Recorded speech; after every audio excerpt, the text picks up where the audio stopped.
Next, we're going to install the field receivers. Field receivers are installed on the perimeter of your pastures, and they're used to receive data from your horse's sensors, as well as to locate the horses on pasture.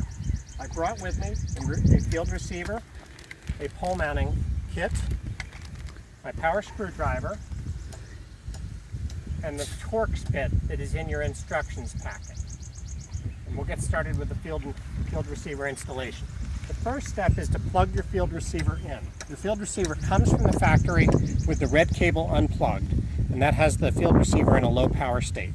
As soon as we plug the red cable in, your field receiver will wake up and begin to do its job. Next, what we'll do is we'll install the pole mount kit. So we'll get the Torx bit from the instructions manual, and we'll replace our Phillips head bit with the Torx bit. As such, that's the Torx bit.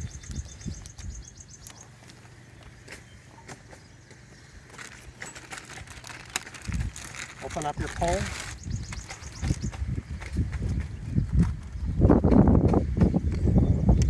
Release the pole so that you can extend the pole so that the holes through the bottom of the pole are clear. This is where the screws are going to hold the post to your fence posts. They need to be clear. And just temporarily secure the pole in that position.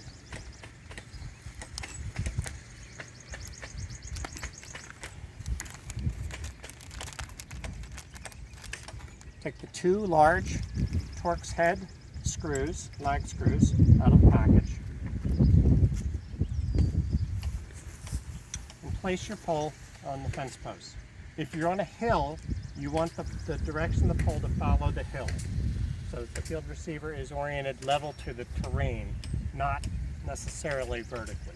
So we're on a slight downhill, so I'm going to mount the pole at a slight angle like this. Put one of the screws through the pole. Use your screwdriver to drive the screw into the post. I'm going to mount the pole as high as possible on the fence post. And drive that screw in just until the screw deforms the pole slightly.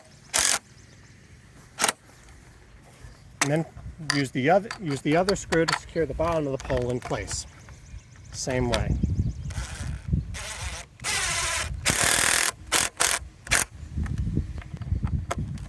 You do not typically need to pre-drill holes for these screws. So with the pole mounted, we can now bring the pole back down as low as possible, make it a little easier to reach. Extend the top of the pole. You'll see at the top of the pole there's two holes. That's where the field receiver is going to mount. Also in the hardware kit, you'll find two screws and two wing nuts. There's also an O-ring seal in the bag, and you shouldn't need that unless you lose the O-ring that's on the black waterproof connection on your field receiver. So you can just save that for later.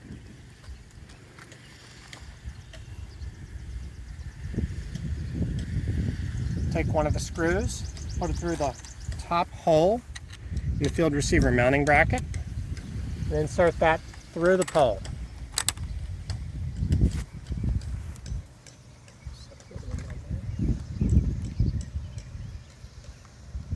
Take one of the wing nuts, put it on the back of the screw,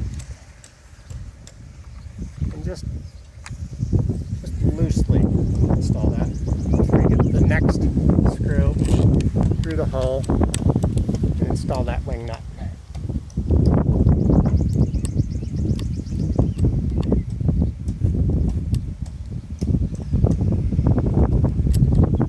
Once both screws are in place, tighten the wing nuts as tight as you can by hand. Loosen the pole and extend the pole as high as possible. Orient the solar panel in a southerly direction so it gets the most sun, and then tighten the clamps on the pole. Your field receiver is now installed. It just needs to be commissioned onto your app.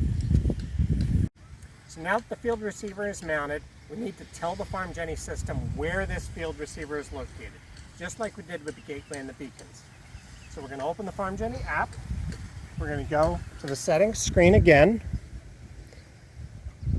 Settings, setup, position equipment, and scan. It's going to scan for nearby FarmGenie equipment. And you're going to select the nearest field receiver. It's always at the top of the list and it has the strongest signal. Select the nearest field receiver, select get current location, then use your phone's location.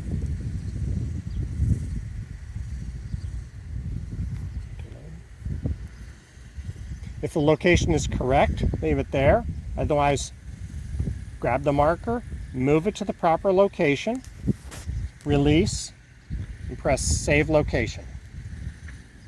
That field receiver's location has now been saved in the FarmGenie system and can be used to locate your horses in the pasture. We understand that the screen was difficult to see in this video, so please see the documentation showing screen captures of the steps you need to take to accompany this step. Thanks.